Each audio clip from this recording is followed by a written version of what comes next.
Hey folks, if you have halitosis or bad breath, there's a reason for it, okay? The tongue is a reflection of your insides. If you wake up in the morning or if you fast for one day with no food or water and you stick your tongue out, and it can tell exactly how bad your inside is, okay? If it's white, it's a subacute, it's not that bad. If it's clear, it's good. It's clear to the pink side is good. If it's yellow, green, black, brown, then you have a serious problem. Now, bad breath is an indication of how clogged up you are inside, the obstructions inside you.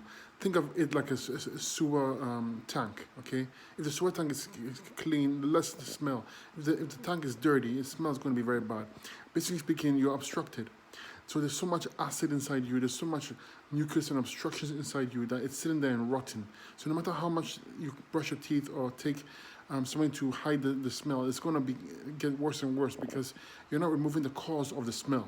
So to fix this, we need to go inside and eat 100% fruits and stop this rot from happening. We need to clear the bowels.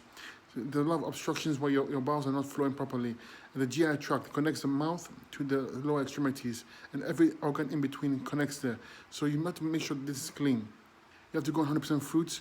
You have to stop eating any starches, stop eating any cooked foods, and take herbs. Herbs for the stomach, bowels, for the adrenals, kidneys, lymphatic system, and endocrine system, because the whole thing is connected. So if your bowels are not working properly, chances are the other parts are not working properly as well. So you need to detox the whole thing. So again, I have a free protocol. You just direct message me for the full protocol and use herbs and get started now. This is a serious issue. It should be fixed.